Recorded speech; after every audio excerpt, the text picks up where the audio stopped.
memulai dengan pembelajaran kita hari ini. Adakah yang tidak hadir? Iya, Ada. Oke. Siapa yang tidak hadir ketua kelas? Ronald. Oke. Ronald alasannya apa ya? Kurang tahu. Oh iya, baik. Nanti mungkin sebentar orang tuanya kembali ya. Oke, baik. Satu orang tidak hadir dalam kegiatan pembelajaran kita hari ini. Sebelum kita mulai dengan kegiatan pembelajaran kita, mari kita siapkan hati untuk berdoa. Untuk itu Ibu mohon ketua kelas memimpin kita dalam doa. Oke, buat teman-teman, izinkan saya memimpin doa dalam ajaran Abang Katori. Dalam nama Bapa, Dalam nama Bapa dan Putra dan Roh Kudus. Amin. Santa Angela Bunda kami, Engkau telah memilih Yesus Kristus Sebagai satu-satunya harta dan telah mencintainya lebih dari segala-galanya, sehingga Dialah sumber hidup dan tumbuhan harapanmu. Kami ingin semakin menjiwai semangatmu, dan semoga dengan perantaraanmu Dia berkenan mencurahkan rahmat-Nya kepada kami, agar kami semakin memiliki hati yang peka akan tanda-tanda kehadiran Allah dalam situasi yang konkret, hati yang bebas untuk mencintai dan menjumpai mereka yang paling membutuhkan, hati yang sederhana, menaruh hormat pada setiap orang sebagai pribadi. Santa Angela, doakanlah kami putra-putrimu. Santa Angela dan Santa Ursula, Doakanlah kami. Santa Maria dari Inkarnasi dan para Mati Ursulin. Doakanlah kami.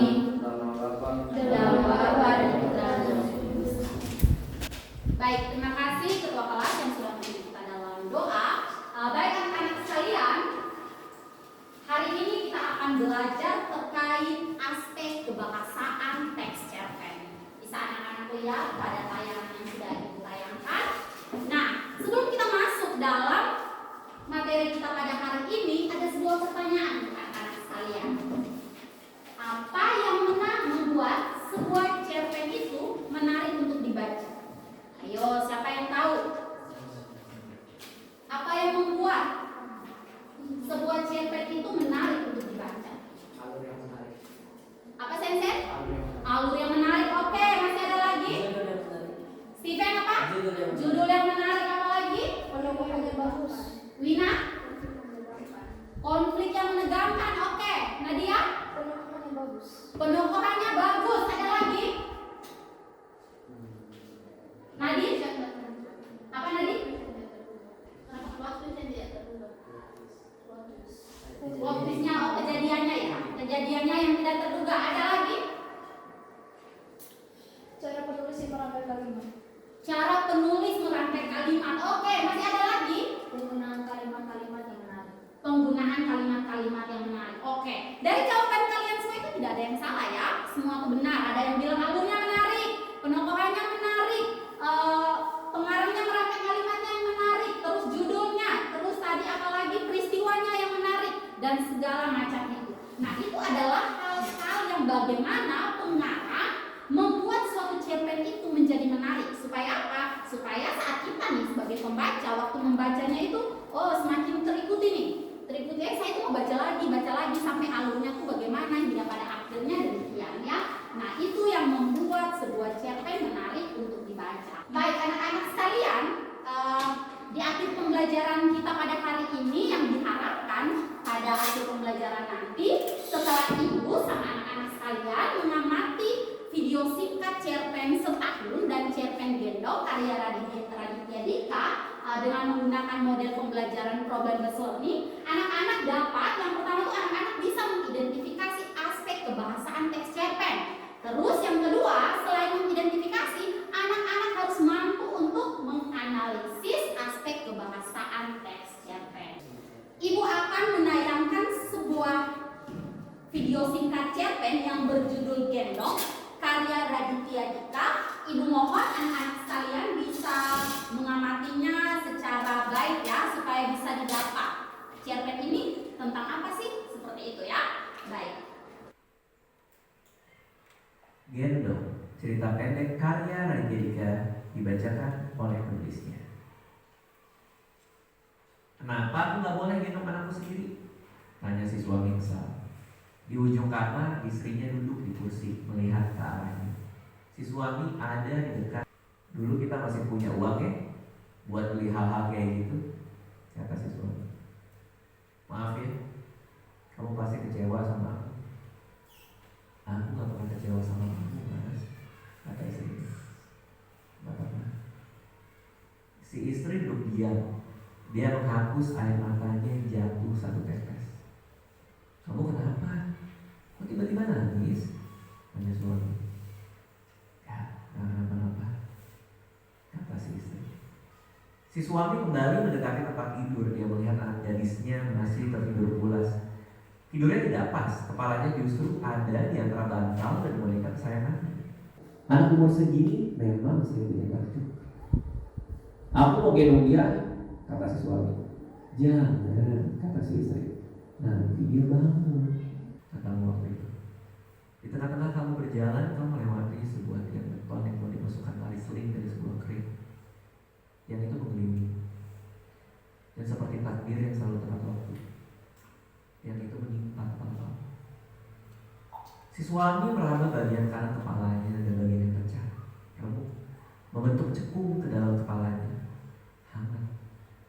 Dia tidak berani melihat tangannya karena dia tahu ini pasti penggerak. Sementara itu tangan yang lain, tangan kaki yang basah. Si anak lalu melihat ke arah depan. Dia tidak melihat apa-apa. Hanya mereka berdua di ruangan ini dan cahaya bulan yang jatuh ke tembok. Sejenak si anak merasakan rindu yang sangat deras di dadanya. Seolah ada simpul kusut yang ditarik-tarik ke segala arah. Dia tahu dia rindu digendong sayangnya. Oke, baik. Ada setelah kalian mengamati video tadi, apa sih yang terbesit dalam benak kalian? Kerinduan anaknya. Kerinduan anaknya. Ada lagi? Tokohnya tadi ada siapa-siapa? Ada suami, istri, anak. Ada suami, istri, dan anak. Ada lagi yang mau katakan sesuatu setelah mengamati video tadi? Tidak terduganya seperti apa, Tasya? Tidak terduganya seperti yang saat untuk mencari uang untuk mereka, ternyata suaminya itu sudah meninggal. Jadi ada plot twist gitu. Itulah hebatnya pengarang ya. Alurnya dia bentuk seperti itu. Bagaimana pengarang dia menempatkan kalimat demi kalimat, bahasa demi bahasa untuk mengatur sehingga kita membaca itu kayak ke bawah alurnya si pengarang. Oh, kalau kembali ke cerpen gendong tadi, latarnya di mana? di kamar. Di kamar.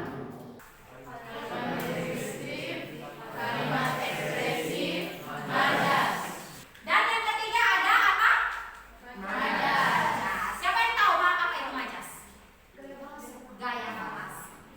Jadi bahasanya tuh seperti apa yang akan dibentuk oleh pengarang supaya ada efek. Nah, majas ini ada ibu lampirkan di sini ada 9. Untuk lebih lengkapnya anak-anak sekalian bisa mengambil HP. Linknya sudah ibu kirimkan ke grup anak-anak sekalian. Bisa nanti juga anak-anak sekalian scan saja barcode yang sudah ibu siapkan. Di situ ada materi terkait aspek-aspek kebahasaan teks cerpen. Sudah bisa diakses ya? Bisa tidak? Iya. Oke, bisa diakses ya barcode-nya?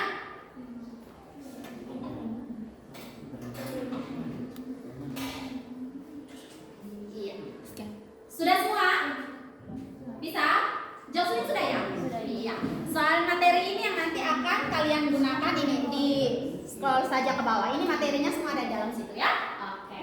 Baik, Ibu yakin kalian semua pasti sudah bisa mengaksesnya. Jadi semua materi terkait aspek kebahasaan yang tadi sudah kita paparkan ada 3 tadi bisa kalian akses lewat link atau barcode yang telah Ibu sediakan. Nah, untuk itu Ibu akan membagikan LKPD bersama satu video singkat masih dengan pengarang yang sama, penulis cerpen yang sama, Raditya Dika, tapi judulnya berbeda ya. Ibu akan membagikan cerpen yang berjudul Setahun dengan lembar kerja yang akan kalian kerja sesuai dengan kelompok yang sudah ada. Jadi anak-anak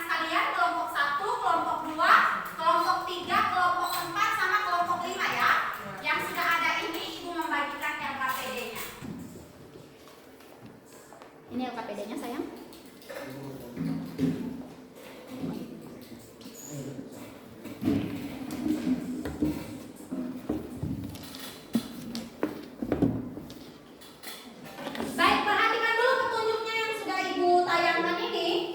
Jadi dari LKPD yang sudah Ibu bagikan, petunjuknya yang pertama, amati tayangan pada link video setahun karya Raditya Dika sudah Ibu bagikan di grup WA kalian. Sudah lihat? Sudah lihat? Nanti bisa dibuka. Selain dibuka, anak-anak sekalian itu juga sudah membagikan di atas meja kalian setiap kelompok cerpen setahun juga dalam bentuk Word ya. Kalau mau baca di handphone juga boleh ya. Jadi dibaca, setelah kalian baca, langkah kedua adalah kalian temukan dulu. Temukan aspek. Tiga aspek yang tadi sudah kita bahas ya. Yang pertama kalimat deskriptif, dua kalimat ekspresif, yang ketiga apa tadi? Majas. Sesudah kalian temukan, jadi di deskriptifnya ada latar sama tokoh ya. Seperti itu, ekspresifnya sama majas. Kalian analisis. Jadi kalau perhatikan LKPD-nya, kalian analisis. Itu ketemu di paragraf yang beberapa. Silakan berdiskusi anak-anak.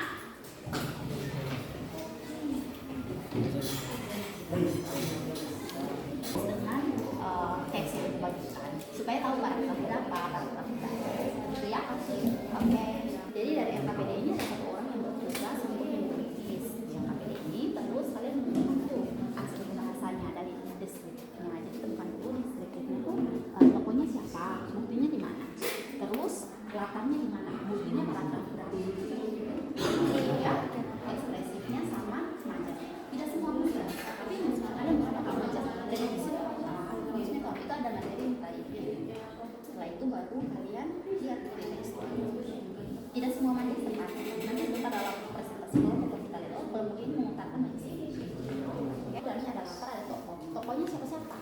Paragraf berapa yang menentukan teks? Kan analisis aja bukan buktinya di mana. Latar pun di mana. Terus ekspresi di hulu di mana. Terus majasnya. Tidak semua majas ada.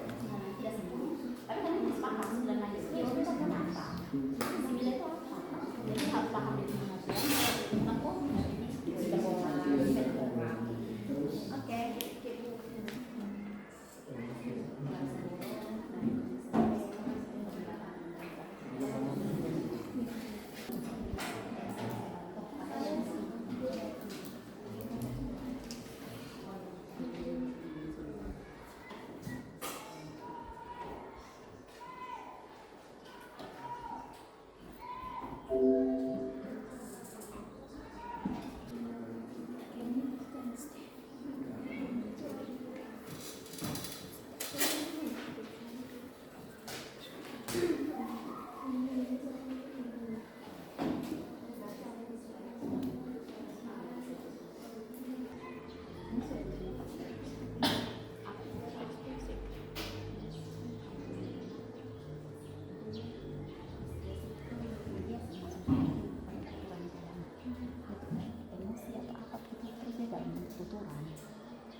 Mungkin kamu lebih menemukan yang lebih tuturannya tuh yang seperti apa.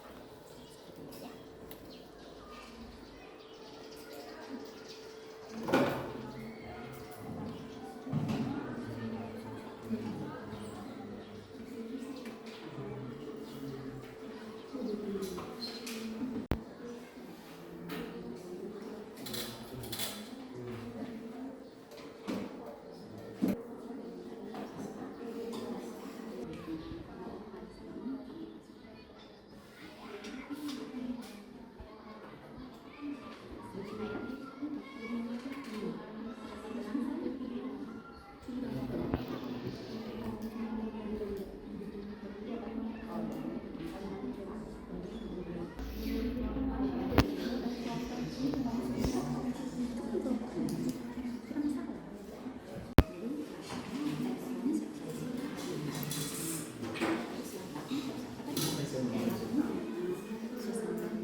untuk mempresentasikan hasil diskusi kami tentang chair stance.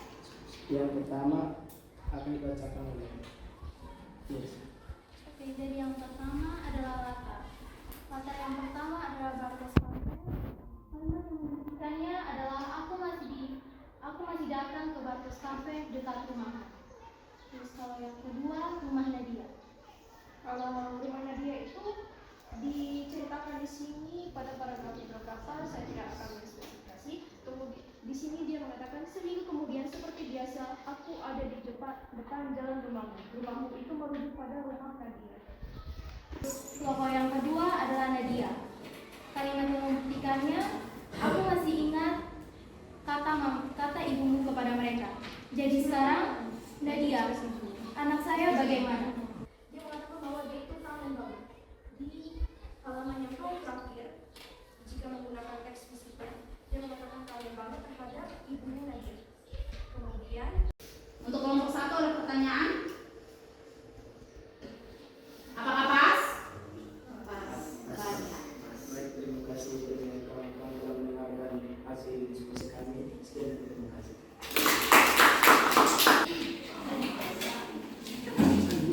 Kelompok yang lain diharapkan untuk perhatikan ya waktu presentasi biar supaya tidak jelas ditanyakan.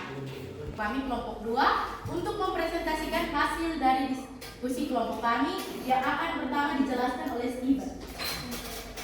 Jadi bukti yang terhadap paragraf itu pertama itu penggambaran tokoh. Yang tokoh pertama ada Momo.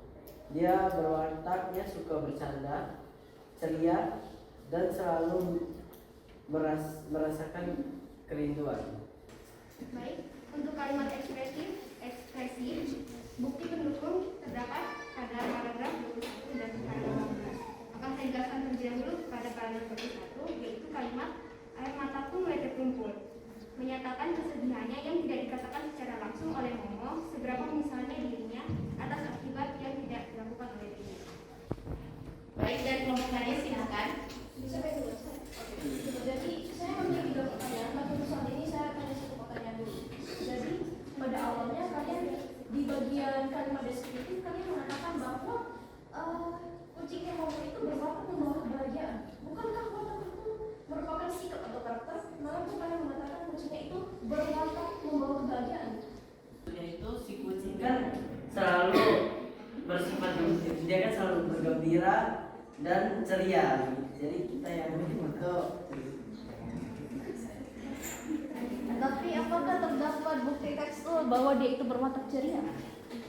Menjelaskan saja secara pasti watak atau peran seperti itu karena dia membawa kebahagiaan. Watak atau peran itu saja sih sebenarnya. Peran Nadia. Oke, seperti itu peran ya. Kelompok Nadia. Oke, iya. Jadi yang perlu diperbaiki ya nanti ya. Oke. Ada masih bertanya? Ada yang masih ingin bertanya? Dari kelompok lain pas ya? Pas. Oke, silakan kelompok 2. Untuk perhatiannya, sekian dan terima kasih. Tuhan Yesus memberkati. Oke, langsung saja untuk kalimat deskriptif akan langsung dijelaskan oleh Ted. Tokoh yang ketiga adalah ibu Momo. Buktinya adalah ibu datang membawakan selimut menaruhnya di atas badanku. Tokoh yang keempat adalah ibu Nadia. Buktinya adalah pada paragraf 20. Sejujurnya aku tidak berani untuk bertemu dengan ibumu lagi. Mereka memiliki rasa rindu terhadap Nadia. Berikutnya di paragraf 23 juga ada kalimat yang berkata, tante juga berharap dia ketemu, baik sehat maupun tidak. Meskipun menguburkan anaknya sendiri adalah hal yang paling ditakutkan semua orang tua, di situ menunjukkan bahwa ibunya Nadia itu seperti rasanya tuh sedih dan pasrah gitu. Jangkar yang memberatkan nafkah kan bukan berarti dalam bagian ini itu dijelaskan bahwa si Momo ini benaran di nepuk kaki itu seperti jangkar gitu. Nepuk kaki bukan betulan jangkar yang berat gitu. Kenapa tidak sini? Kenapa tidak sini? Karena menurut kami metafora. Menurut kalian apa yang membedakan antara sendiri dan metafora? Harus paham dulu semilanya apa, metaforanya apa supaya waktu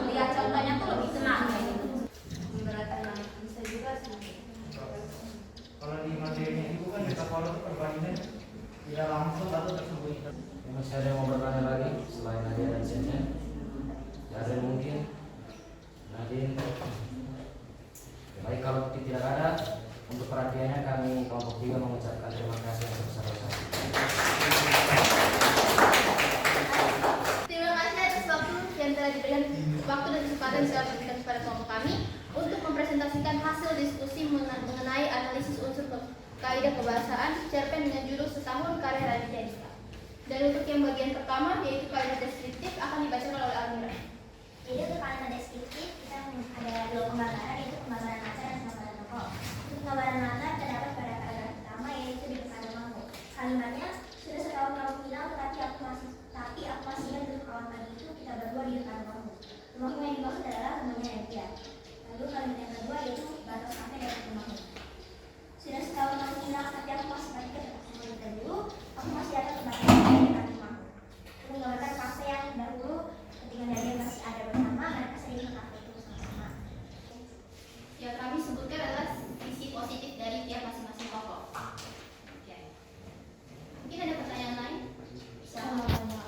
Sebelumnya coba ulangi dulu yang tadi ada yang lemahnya buku itu di ngomong kalau tidak salah. Oke, bagaimana kelompok 3? Oke. Iya, baik kelompok 4. Iya. Diterima ya Cislin? Iya. Mungkin kurang lebihnya kami mohon maaf. Sekian dan terima kasih.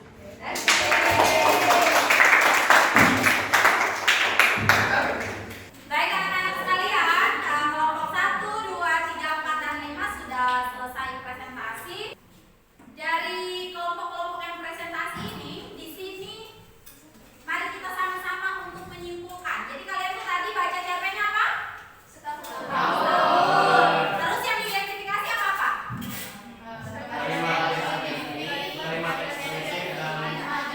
Sama majas. Dalam kalimat deskriptifnya ada apa-apa? Ada penggambaran tokoh sama penggambaran. Kalau kalimat ekspresifnya? Menggambarkan perasaan. Saya bilang ada lagi? Ekspresifnya perasaan. Tadi ada kelompok nih. Perasaan sedihnya bagaimana, gembiranya bagaimana, perhatiannya bagaimana, seperti itu kan? Terus yang ketiga ada? Majas. Tadi seperti yang Nadia katakan, majas adalah gaya bahasa. Jadi diperlukan majas supaya efeknya tuh cerpennya tuh menjadi indah. Kalau sudah indah pasti menarik. Seperti itu ya. Oke. Baik. Dari yang telah anak-anak sampaikan tadi, kita mengambil satu kesimpulan besar dari yang anak-anak sampaikan tadi, kalau cerpen itu adalah sebuah cerita fiksi. Nah, sebagai cerita fiksi, cerpen memiliki ciri khas penggunaan bahasa. Dia memiliki ciri khas penggunaan bahasa. Nah, kenapa harus memiliki ciri khas penggunaan bahasa? Karena bahasa adalah sarana untuk mengomunikasikan kepada pembaca. Jika bahasa yang digunakannya tidak menarik, pembacanya juga tidak akan membaca. Seperti itu ya. Oleh sebab itu, aspek-aspek kebahasaan yang terkandung dalam cerpen yang pertama tadi ada apa? Kalimat deskriptif, 2 kalimat deskriptif, 3 kalimat gaya bahasa ya. Untuk itu Ibu akan melakukan evaluasi sebelum kita mengakhiri pembelajaran kita pada hari ini. Anak-anak sekalian bisa mengambil HP-nya.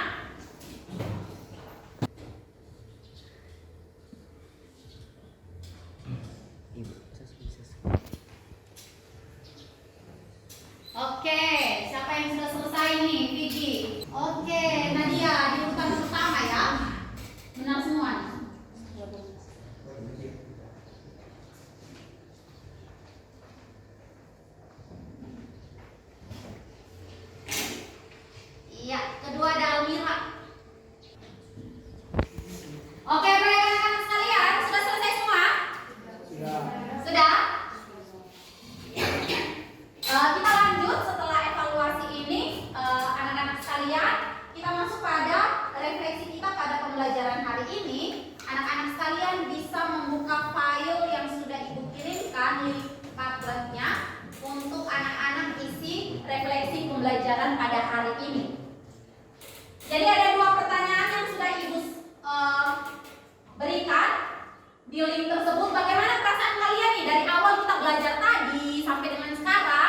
belajar terkait aspek kebahasaan teks cerpen ini, bagaimana perasaan kalian? Terus apa yang terpenting yang kalian pelajari hari ini kaitannya dengan kehidupan sehari-hari? Oke, silakan menjawab ya.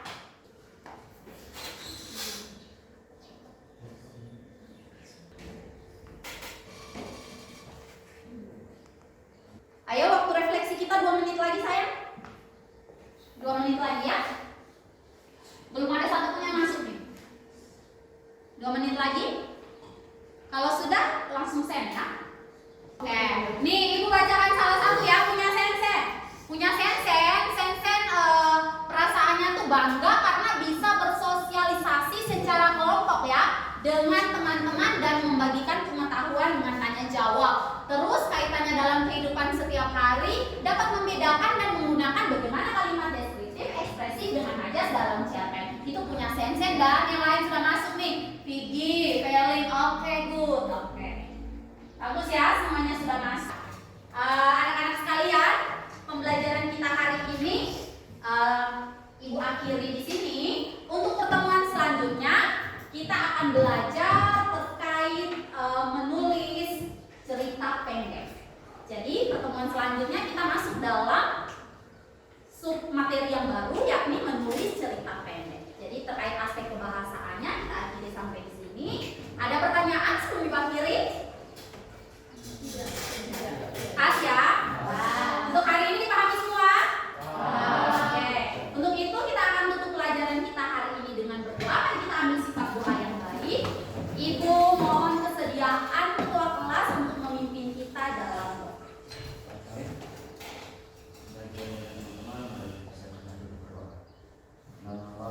Dalam nama Bapa dan Putra dan Roh Kudus. Amin. Masing-masing berdoa kami agar kami bisa sampai ke tempat tujuan kami masing-masing dalam keadaan. Amin. Sengaja dan sampai Rasulullah. Doakanlah kami. Semoga dari hasil mati Rasulullah. Doakanlah kami. Dalam Bapa. Nama Bapa dan Putra dan Roh Kudus. Amin. Siap. Tepuk terima kasih.